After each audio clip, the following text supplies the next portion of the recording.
Bon, session suivante, un tout autre sujet, c'est-à-dire le machine learning ou l'apprentissage automatique. Moi, je suis Nick, je fais partie de l'équipe Developer Relations en Belgique, en fait, qui fait partie de l'équipe Western Europe, donc on se voyage entre les différents pays.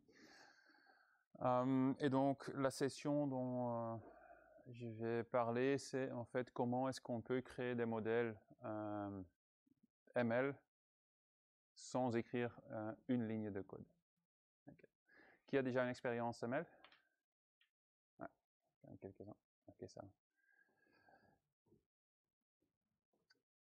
Donc d'abord, c'est quoi l'apprentissage automatique? En fait, c'est un essai pour essayer de donner de l'intelligence un peu humain à des systèmes numériques. Et si on parle là, computing systems that become smarter with experience. Donc en fait, on va les entraîner sur base des données historiques. En fait, c'est la même façon dont nous, en tant qu'humains, on apprend aussi. Donc comment est-ce qu'on évite de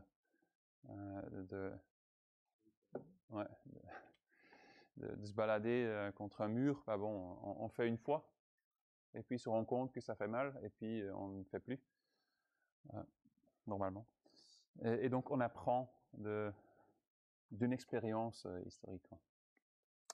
Et donc dans le machine learning, donc il y a différentes classes de problèmes qu'on essaye de résoudre avec le ML, dont les grands thèmes sont d'abord la classification. Donc on essaye de trouver est-ce que un objet il fait partie d'une catégorie ou une autre. Donc l'exemple typique c'est est-ce que c'est du spam? C'est pas du spam. Puis le suivant, c'est le problème de régression, qui veut dire on essaye de faire une prédiction sur une valeur numérique. Donc de nouveau, un problème ou un cas très spécifique, c'est essayer de faire une prédiction sur le taux d'un stock, d'une action, ou le prix d'une voiture. Donc c'est le scénario qu'on va essayer de travailler dessus. Troisième, c'est les recommenders. Netflix, Amazon, n'importe quel site e-commerce, on va acheter un produit et en fait on va recevoir des recommandations d'autres produits qui sont spécifiques pour nous en tant qu'utilisateurs. Donc le quatrième, c'est plutôt anomaly detection. Donc là, c'est un problème où on essaye de trouver en fait les anomalies dans un paquet de données qui est gigantesque. Et donc là, très souvent, c'est utilisé dans le secteur bancaire, où on essaye de trouver des cas où il y a des transactions sur des cartes de crédit qui sont des cas fraudulents. Et donc le dernier, c'est le clustering, et ça c'est en fait un cas de ce qu'on appelle du unsupervised learning. En fait, c'est où ici par exemple dans classification, comment est-ce qu'on va entraîner un modèle ML? C'est en lui donnant un paquet de données et en lui fournissant en fait aussi un objet X. En fait, ça devrait être telle catégorie. Un autre objet, c'est en fait telle valeur, c'est telle catégorie que ça doit être. On lui donne déjà le résultat qu'il faut atteindre. Par contre, dans le clustering, on lui donne en fait aucune indication de à quoi il faut chercher. Donc, on a un pool d'utilisateurs et on dit en fait trouve en fait les groupes d'utilisateurs qui sont similaires, sans lui fournissant en fait le catégorie d'utilisateurs.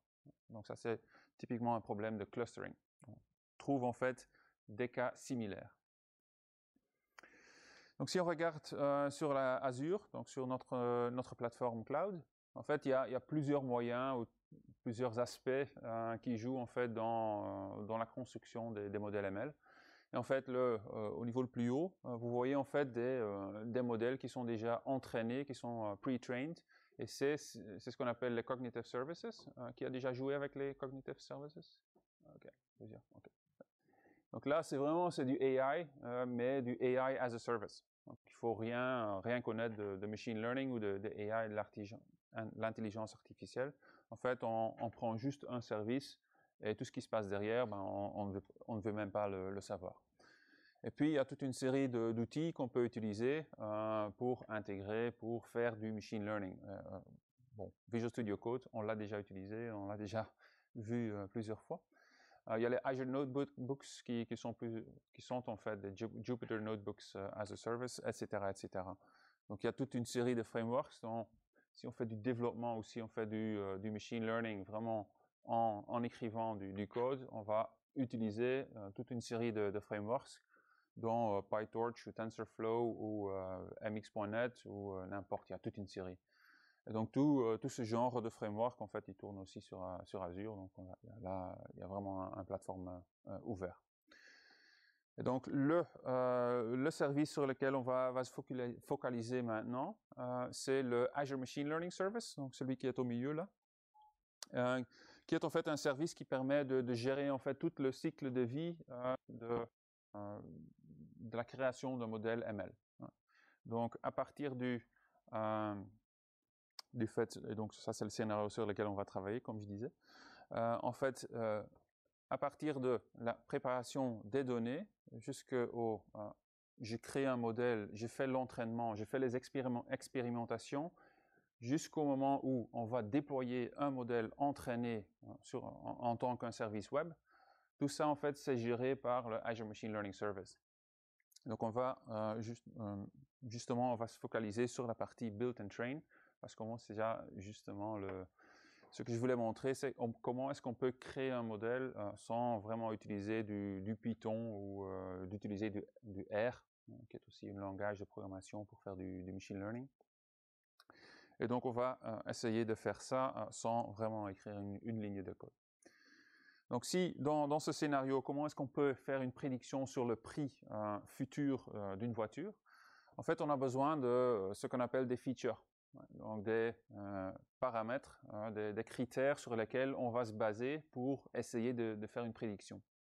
Et donc, ça, c'est la marque de voiture, dans quelle année est-ce qu'il a été créé, combien de kilomètres est-ce qu'il a déjà fait. Et puis, on passe ça dans un modèle qui contient toute une série d'algorithmes. Et puis, ça va sortir en fait la valeur future pour cette voiture avec tel et tel paramètre. Donc ça, c'est très vraiment le scénario sur lequel on va travailler. Et donc,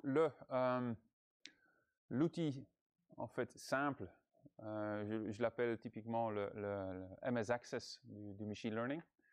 Parce qu'en fait, c'est du drag and drop. C'est vraiment une interface visuelle pour faire la création des modèles machine learning.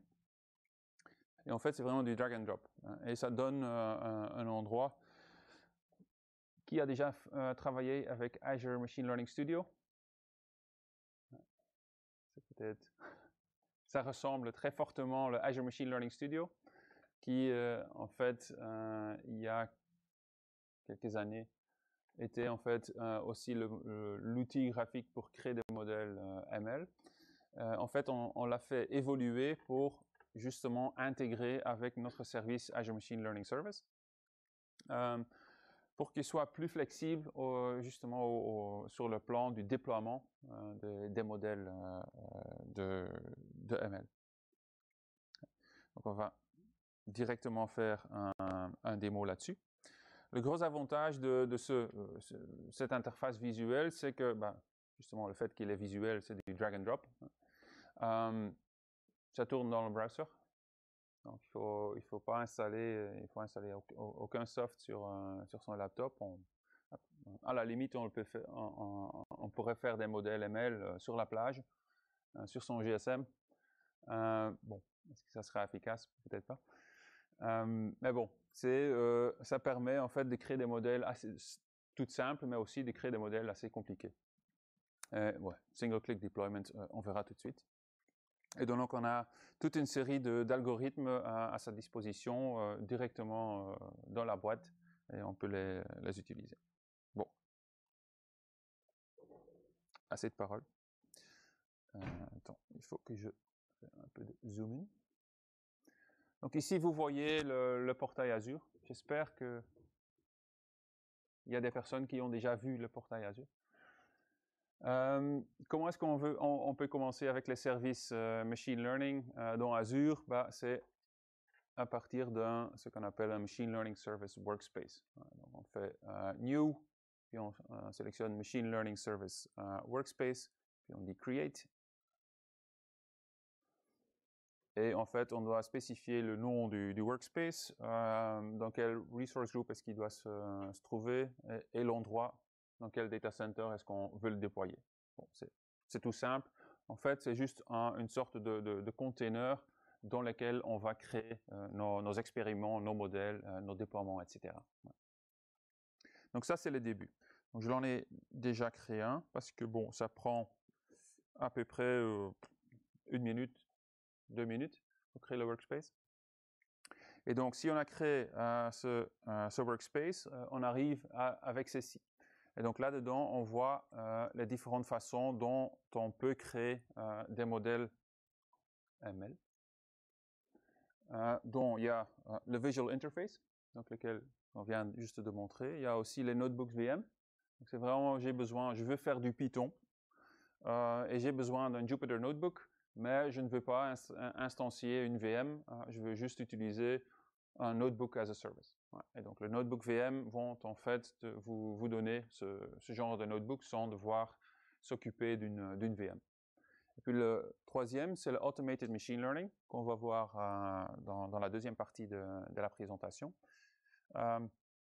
qui est aussi une façon de créer des modèles ML sans devoir coder, sans devoir développer. Okay.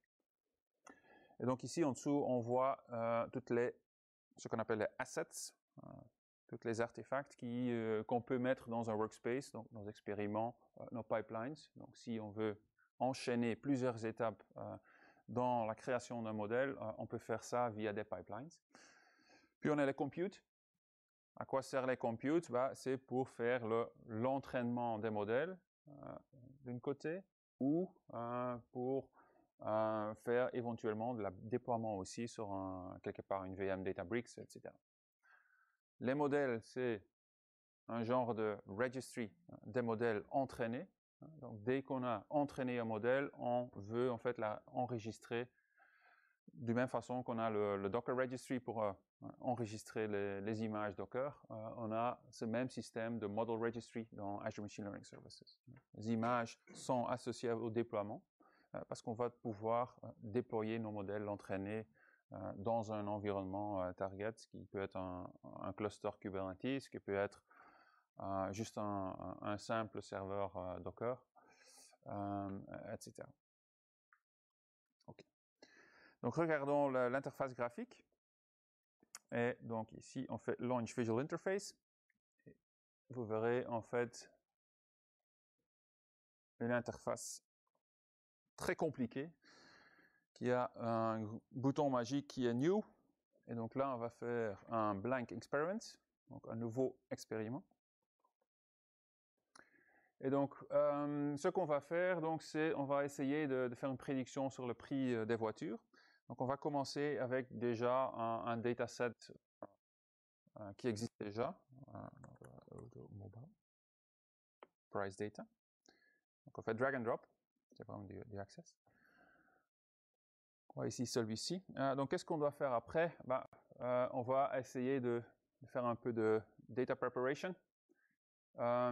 Juste pour vous, ici, le data preparation, ça sera juste, je supprime une colonne dans le dataset, je supprime en fait les lignes qui ont des valeurs nulles dans le dataset. Typiquement, quand on fait un projet data science, 80% du temps est passé au data preparation. Donc la partie magique, la partie fun, si on a un projet d'une semaine, la partie fun commence le vendredi matin. Bon, donc qu'est-ce qu'on va faire? On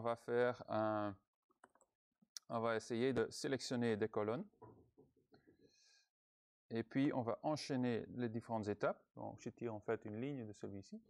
Je dis en fait quelle colonne est-ce que je veux soit sélectionner ou supprimer. Dans ce cas-ci, on veut en fait supprimer une colonne. Donc, je commence avec toutes les colonnes et je fais un exclude. Et si je ne me trompe pas, voilà, magique. Je veux supprimer le normalized losses column. Ici, je fais OK. Donc ça, c'est la première étape. La deuxième sera on fait un cleaning du missing data.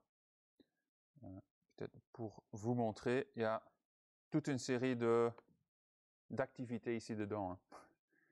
Hein, pour l'entraînement des modèles, transformation, etc. Formation, etc., etc. Donc ici, on va, à partir du dataset qui maintenant contient une colonne en moins, on va nettoyer, on va supprimer en fait toutes les lignes qui ont des valeurs nulles. Ouais. Comment ça se passe? En fait, on dit sur toutes les colonnes, cleaning mode, c'est remove the entire row. Donc, on va supprimer la ligne. On peut aussi remplacer la valeur avec les moyennes, etc., les min, les max, etc. Donc ça peut être plus compliqué que ce qu'on est en train de faire ici. Donc ici, on a fait toute la préparation des données, donc sans écrire une ligne de code. Maintenant, on va faire la partie magique, l'entraînement du modèle. Donc pour faire ça, pour ceux qui ont déjà fait du machine learning, comment est-ce qu'on va faire de l'entraînement d'un modèle? C'est on va prendre le dataset, donc les données historiques, on va prendre un morceau des données pour entraîner le modèle et un autre morceau on va utiliser pour valider la qualité du modèle. Parce que ça aussi, faire du machine learning, très souvent, c'est du trial and error. On fait des dizaines de fois des différents essais à trouver en fait la meilleure modèle pour nos données. Et donc, on va faire un split des données. De nouveau, tout simple. On peut spécifier quel pourcentage des données on va utiliser pour faire l'entraînement. Typiquement, c'est du 70%, donc 0,7 en tant que données d'entraînement. Et puis, on va faire l'entraînement. Qu'est-ce que je dois taper? Train. Donc, train model, c'est tout simple. Et on va en fait fournir les données ici dedans. On pourrait essayer ici, mais bon, ça donne quelque chose de rouge. En fait, le train model, il attend à en fait deux objets. Donc, il veut des données pour faire l'entraînement. Il doit aussi savoir quel algorithme est-ce qu'on va utiliser. Ouais. Donc ici, qu'est-ce qu'on va faire? On va essayer de faire une prédiction d'une valeur numérique, donc un prix d'une voiture. Donc ça, c'est typiquement un algorithme de régression. Ouais. Oh. Regression. Et on va commencer tout simple, on va faire du linear regression. On va essayer de trouver une ligne qui probablement va essayer de faire un forecast de notre prix. Ouais. Et donc là, de nouveau, on fait linear regression. Donc ça, en fait, c'est le modèle de base. On fait l'entraînement d'une linear regression sur 70% de nos données. Maintenant, il y a encore une petite flèche là, qui clignote, qui dit en fait, j'ai besoin d'une valeur. Quelle valeur? Ben, justement, qu'est-ce qu'on va essayer d'estimer, de forecaster? En fait, c'est le prix. Il faut bien indiquer qu'on a besoin ici du price. Ça, c'est tout simple. Voilà. Donc, faisons un zoom out. Et donc ici, on a en fait plus ou moins toute la logique pour faire l'entraînement d'un modèle. Maintenant, si on fait ça, on fait tourner ça, ben on peut. Mais comment est-ce qu'on sait quelle qualité le modèle a? Ouais. Donc il faut évaluation. Il faut faire ce qu'on appelle un scoring du modèle. Donc, justement, on va faire score du modèle. Comme je disais, on a besoin du résultat du modèle entraîné et en plus, on va utiliser le 30% des données qu'on avait ici dans le split. On va le fournir au scoring. Comme ça, il va essayer, il prend une valeur dans le validation set, donc dans les 30%, il prend un record, il le passe au modèle entraîné et il compare, je devrais avoir un prix de 8 000 € et je reçois 7 800. Donc j'ai quelque part une erreur de 200 €. Et c'est comme ça qu'il va faire son scoring, son évaluation de modèle. Donc ça, c'est un peu comment on crée les modèles dans le Visual Interface. Donc tout simple. Bien évidemment, ça a l'air d'être tout simple. C'est un scénario tout simple aussi. Essayer de trouver quel algorithme à utiliser, c'est pas si simple. Il faut quand même savoir un peu c'est quoi la logique derrière, c'est quoi en fait. Soit on les essaye tous, ça va prendre un peu plus de temps. Parce qu'en plus, sur chacun des algorithmes, il y a aussi une série de paramètres à fournir. Donc pour chacun des algorithmes, on peut encore jouer avec les paramètres.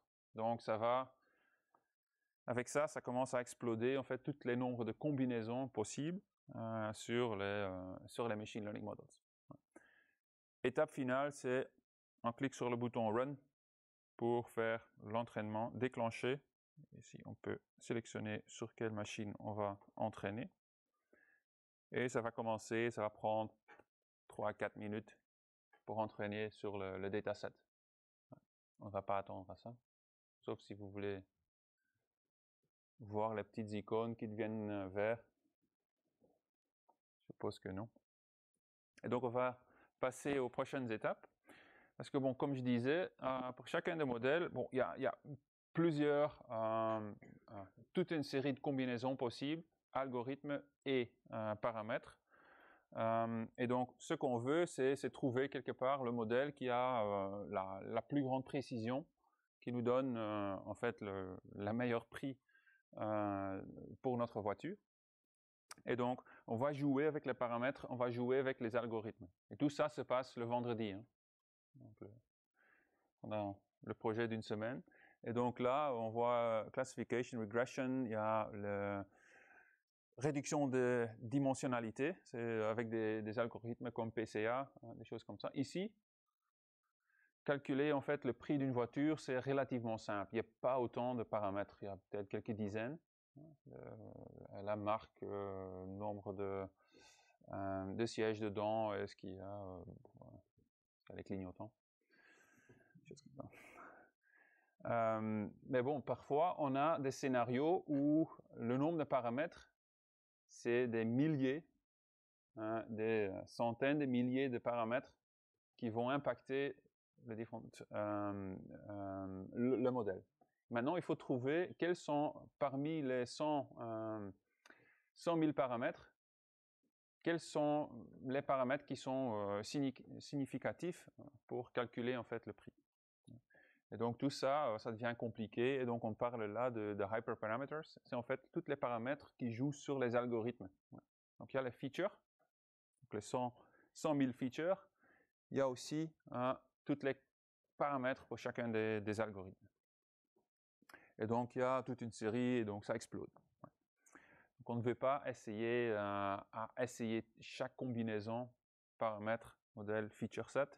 Et donc justement pour ça, on a une solution qui s'appelle Automated Machine Learning, qui va essayer de trouver quels sont les features qui sont importants, peut-être le nombre de kilomètres, la marque, l'année dans laquelle la voiture a été construite, l'algorithme, peut-être le gradient boost, quelques paramètres pour chacun des algorithmes, et ça nous donne un modèle qui a une précision de 30%. C'est pas top. Et donc on va jouer en mettant un feature supplémentaire, on utilise un autre algorithme, on change un peu les paramètres, et donc on réussit à atteindre 50% de précision. De nouveau, 50%, ça veut dire que on fait quelque chose comme ça. On prend 2 €, on fait comme ça, c'est aussi 50% probabilité qu'on est correct. Donc si on a en dessous de 50%, il faut mieux prendre 1 €, sauter en l'air et juste prendre, parce que bon, là, on est certain d'avoir 50% de probabilité. Donc, Donc un data scientist qui vient avec un modèle avec 40%, ouais, tu le vis, hein. Ou tu le remplaces par 1 euro. Ouais, c'est moins cher et c'est beaucoup plus... ouais. Bon. Ceci dit, en fait, on essaye de trouver le modèle qui nous donne 95% de précision. Et donc ça se fait avec du Automated Machine Learning. Donc la solution magique qui va prendre les différents modèles, algorithmes, paramètres et qui va en fait tester tout ça en parallèle pour toi. Qui trouve en fait les features, il trouve les algos, il trouve en fait les hyperparameters, et va te sortir en fait le meilleur modèle. Bon, c'est magique.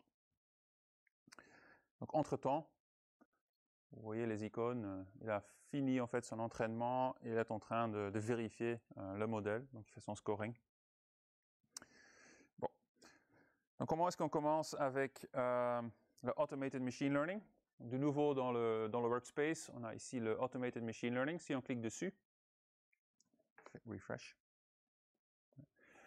Donc là, on voit quelque part un dashboard, des expériments qui sont en train de tourner, qui ont été finis. Donc il y a déjà un expériment qui est encore running. On va cliquer dessus et faire comme ça. Et un peu élargir. Et donc ici, vous voyez en fait le iteration chart. Donc toutes les itérations, toutes les différentes algos qui ont été essayées par le Automated Machine Learning. Donc il fait tout ça en automatique. Et vous voyez ici, donc, sur le meilleur modèle pour l'instant, c'est celui qui a été testé en itération 73. On a déjà fait 73 itérations, qui donne en fait un Spearman Correlation de 94% de précision. Ouais. On peut cliquer dessus et on va recevoir un peu plus de détails. On a quelques graphiques, etc., des residual histograms, etc., etc. On peut télécharger les log files, tout ce qui se passe derrière en fait l'entraînement. Et ce qui est aussi intéressant, on peut faire un download du modèle. On peut le télécharger, déployer n'importe où, n'importe quel environnement. Ou on peut le déployer directement dans Azure ou ailleurs. Si on clique dessus, on dit en fait, je ne veux même pas avoir le meilleur modèle, je suis vraiment intéressé dans ce modèle-ci, bien précis, je clique sur le Deploy Model, et en fait, ça me permet d'enregistrer le modèle dans le Registry. Ça prend, voilà, quelques secondes. Puis j'ai besoin d'un scoring script. Donc tout ça, on peut écrire nous-mêmes aussi, en Python. C'est du Python qui sera injecté dans du Flask, pour les personnes qui sont intéressées par ça. En fait, c'est juste c'est du web tech pour Python, pour créer des sites web ou des web services. Et donc on peut télécharger le scoring script. Ça c'est juste un fichier Python qui est téléchargé. On peut télécharger aussi le fichier environnement, la configuration en fait de comment est-ce qu'il va se connecter sur l'environnement, sur le workspace, etc. On peut télécharger. Et puis dès qu'on a fait ça, on peut déployer le modèle. Clique sur le Learn More About Deploying. Je vais vous montrer tout de suite. Donc ça c'est en fait comment on va faire du jouer avec le Automated Machine Learning. Peut-être vous montrer comment est-ce qu'on crée un expériment comme ceci. Parce que bon, ça c'est un qui est déjà en train de se dérouler. Comment est-ce qu'on crée un genre de Automated Experiment? C'est juste Create Experiment. Il fournit un nom. On va dire très créatif, Roadshow Regression 4. Ici, on peut sélectionner, je vais agrandir un peu. On peut sélectionner ce qu'on appelle le Training Compute, donc sur quel environnement, sur quel genre de machine virtuelle est-ce qu'on veut entraîner le modèle. Parfois, pour des modèles classiques, comme classification, regression, clustering, typiquement sont des algos qui n'ont pas vraiment besoin d'un GPU. Ça dépend. Là, on peut utiliser une machine qui n'a pas de GPU, mais qui a peut-être 4 ou 8 CPU, un peu plus de mémoire, etc. Pour d'autres modèles, par exemple ceux qui sont du deep learning, qui utilisent du neural network. Donc là, on peut vraiment bénéficier de soit des GPU, soit des FPGA, du Customizable Hardware, plus ou moins. Et donc là, on peut créer ses propres compute environment. Donc pour chacun des expériments, on peut décider, celui-ci, on va entraîner sur du GPU, l'autre, on va entraîner sur du CPU, l'autre sur du FPGA. On peut sélectionner, on a du Big Compute, on va faire du Big Compute. Donc c'est la première étape. Donc deuxième, c'est, on doit fournir les data. Donc ici, c'est le Automobile Price. Puis on sélectionne, par défaut, il va inclure tous les champs. Pour optimiser le modèle, on peut enlever certaines colonnes, par exemple le normalized loss, mais bon, c'est pas nécessaire, on peut. Le price non plus, parce qu'on va le calculer. Puis on va dire au automated ML, c'est quel genre de problème. Parce que bon, il y a beaucoup qui peut se passer en automatique, mais bon, il faut quand même savoir expliquer qu'est-ce que tu veux. Est-ce que tu veux classifier les données? Est-ce que tu veux faire une prédiction sur une valeur numérique ou autre? Donc ici, on fait du regression. Target column name, donc on veut calculer le prix. Petit bug dans le portail, qui fait comme ça, et ça dit price, au lieu de E. Il y a encore des settings avancés, si vous voulez. Donc, celui qui est le plus important, c'est en fait le primary metric. Bon, si un modèle, c'est quoi le meilleur modèle? Sur quoi est-ce qu'il faut se baser? Quel genre de fonction est-ce qu'il faut utiliser? Est-ce que c'est le mean average error? Est-ce que c'est le square mean average error, etc. Différentes fonctions. Donc ici, par défaut, c'est le Spearman correlation pour du regression. Mais bon, ça c'est des settings avancés. On peut prendre les défauts. Et puis on fait start. Et donc ça va déclencher en fait cet entraînement où il va en fait passer pendant une petite demi-heure à essayer toutes les différentes combinaisons d'algo, paramètres, etc. Ouais. Donc, et tout à la fin, il va sortir un modèle qui est entraîné sur lequel on peut trouver ici le meilleur, c'est du voting ensemble. C'est un peu triché parce que bon, le voting ensemble, algo, il prend en fait le meilleur des algos, quoi. Il va combiner plusieurs algos dans un ensemble d'algos, quoi. Donc c'est triché à mon avis. Par contre, donc le deuxième, c'est le Random Forest avec 94% de précision, l'autre c'est un 95%. Et donc pour chacun des modèles, on peut décider soit de télécharger, soit de déployer dans un environnement. Ouais. Le déploiement d'un modèle se passe sur du Docker. C'est toujours si on le déploie en Azure, ça va se déployer en tant qu'un container Docker. Voilà. Bon. C'est clair? Donc, Automated Machine Learning, pour l'instant, on couvre en fait 3 classes d'algorithmes, de problèmes. Donc, classification, régression et forecast. Ouais. Donc, c'est time series forecast. Donc, forecasting sur base du temps, quoi. Donc, quel sera en fait le taux le prix d'une action d'ici une semaine. Donc, ça, c'est du forecasting. Okay. Donc, on a vu en fait deux façons de créer des modèles machine learning sans passer via du Python, soit passer du R. Est-ce que ça c'est la solution magique pour tous les projets machine learning? Non, pas du tout. Ça peut vous donner une indication sur le automated machine learning. Ça peut vous aider à trouver en fait dans quelle direction est-ce qu'il faut regarder en termes de soit de features, soit algo, soit les paramètres des algos. Le visual interface, c'est vraiment si ça nécessite quand même encore une compréhension du machine learning, des algos à apprendre. On peut aussi évaluer plusieurs modèles dans le visual interface, mais bon. Il a sa limite en termes de algo disponible. Si on veut vraiment faire du très spécifique, du data prep, très souvent, ou des algos très spécialisés ou très récents qui sont peut-être pas encore dans l'interface graphique. Bon, là, il faut passer via typiquement par du Python, aussi bien pour le neural networks, il faut passer par du Python ou du R.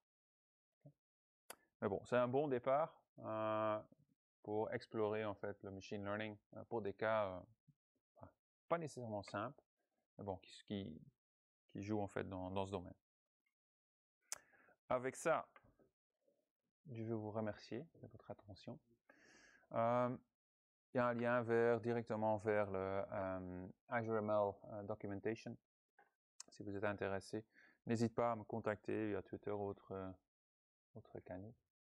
Si vous avez encore des questions, n'hésitez pas. Ok. Bon, merci.